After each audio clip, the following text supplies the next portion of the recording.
नमस्कार, आप देख रहे हैं आवाज इंडिया, देश की भरोसेमंद आवाज। मैं हूं पिंकी। आइए नजर डाल लेते हैं देश और दुनिया की 20 बड़ी खबरों पर। प्रधानमंत्री नरेंद्र मोदी ने लोकसभा में महिला आरक्षण विधेयक यानी कि नारी शक्ति वंदन अधिनियम पर चर्चा के दौरान इसे भारत की विकास यात्रा का एक निर्णायक पड़ाव बताया। पीएम ने कहा है कि ये विधेयक देश को नई ऊंचाइयों पर ले जाएगा। प्रधानमंत्री नरेंद्र मोदी और फ्रांस के राष्ट्रपति इमैनुअल मैक्रों ने पश्चिम एशिया में बिगड़ते हालात को लेकर टेलीफोन के जरिए विस्तृत चर्चा की। दोनों नेताओं ने वैश्विक अर्थव्यवस्था के लिए जीवन रेखा माने जाने वाले हॉर्मुज में समुद्री सुरक्षा और नौवहन की स्वतंत्रता को तुरंत बहाल करने पर जोर दिया है। लोकसभा में महिला आरक्षण को लेकर चर्चा के दौरान कांग्रेस सांसद प्रियंका गांधी ने कहा कि देश में महिला आरक्षण की शुरुआत कांग्रेस ने ही की थी।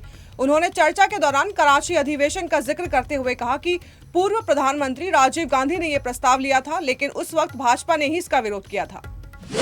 अखिलेश यादव ने कहा है कि महिला आरक्षण के खिलाफ नहीं है हम, लेकिन जो जल्दबाजी है, जिस तरह से लाया जा रहा है, उसके खिलाफ है। जातीय जनगणना होगी तो देश आरक्षण मांगेगा, इन सब से बचना चाहते हैं। दक्षिण कोरिया के राष्ट्रपति ली जे म्यूंग रविवार को भारत की 3 दिवसीय यात्रा पर आएंगे। इस यात्रा का उद्देश्य व्यापार, रक्षा और द्विपक्षीय संबंधों को मजबूत करना है। पश्चिम बंगाल में चल रही मतदाता सूची के पुनरीक्षण प्रक्रिया को लेकर सुप्रीम कोर्ट ने बड़ा और अहम फैसला सुनाया है। कोर्ट ने संविधान के अनुच्छेद 142 का उपयोग करते हुए ये सुनिश्चित किया है कि चुनाव से ठीक पहले तक अपीलीय ट्रिब्यूनल से मंजूरी पाने वाले लोगों को मतदान का अधिकार दिया जाएगा। राज्यसभा के उपसभापति पद के लिए एनडीए उम्मीदवार हरिवंश का लगातार तीसरी बार चुना जाना लगभग तय हो गया है। विपक्ष ने लोकसभा उपाध्यक्ष का पद रिक्त होने और परामर्श की कमी का आरोप लगाते हुए इस चुनाव का बहिष्कार किया है। दिल्ली आबकारी नीति घोटाले में न्यायमूर्ति स्वर्ण कांता शर्मा की रिक्यूजल मांग पर सीबीआई ने सख्त जवाब दाखिल किया है। सीबीआई ने कहा है कि अगर केजरीवाल की दलील मानी गई तो पूरे देश के जजों को केंद्र, राज्य सरकारों या राजनीतिक नेताओं से जुड़े मामलों की सुनवाई करने से योग्य ठहरा दिया जाएगा। हरियाणा प्रदेश कांग्रेस कमेटी ने संगठनात्मक अनुशासन तोड़ने के मामले में बड़ी कार्रवाई करते हुए 5 विधायकों को तत्काल प्रभाव से पार्टी की प्राथमिक सदस्यता से निलंबित कर दिया है। प्रदेश कांग्रेस अध्यक्ष राव नरेंद्र सिंह ने बताया कि नारायणगढ़, सढौरा, रतिया, पुन्हाना और हतीन से विधायक शैली चौधरी, रेणु बाला, जरनैल सिंह, मोहम्मद इलियास और मोहम्मद इस्राइल के खिलाफ ये कदम उठाया गया है। पश्चिम एशिया में लंबे समय से जारी तनाव के बीच एक अहम कूटनीतिक पहल सामने आई है। अमेरिका के राष्ट्रपति डोनाल्ड ट्रंप ने घोषणा की है कि इस्राइल और लेबनान के बीच 10 दिनों के सीजफायर पर सहमति बन गई है। टीवी के प्रमुख और अभिनेता विजय ने अपना चुनावी घोषणा पत्र जारी किया है। इसमें महिलाओं को 2500 मासिक सहायता, किसानों की कर्ज माफी, पुरानी पेंशन योजना की बहाली और शिक्षा के क्षेत्र में क्रांतिकारी बदलावों जैसे वादे किए गए हैं।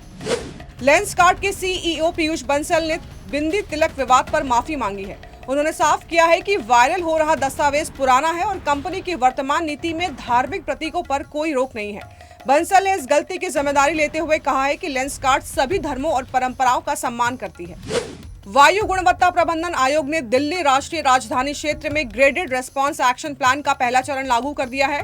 यह निर्णय क्षेत्र में वायु गुणवत्ता के खराब श्रेणी में बने रहने के कारण लिया गया है। इस कदम का उद्देश्य बिगड़ती वायु स्थिति को नियंत्रित करना है। दिल्ली सरकार ने राजधानी में सफर को आसान, सस्ता और प्रदूषण मुक्त बनाने के लिए बड़ा कदम उठाया है। जल्द ही दिल्ली परिवहन निगम के बेड़े में 200 नई इलेक्ट्रिक बसें शामिल की जाएंगी। इसके साथ ही दिल्ली से रोहतक के बीच इंटरस्टेट इलेक्ट्रिक बस सेवा भी शुरू होगी। नोएडा में श्रमिकों के हिंसक प्रदर्शन और आगजनी के पीछे पाकिस्तान से संचालित एक्स हैंडल का हाथ सामने आया है। पुलिस ने 2 एक्स हैंडल के खिलाफ मुकदमा दर्ज कर लिया है। इस मामले में अब तक 13 मुकदमे दर्ज हुए हैं और 62 लोगों को गिरफ्तार किया गया है।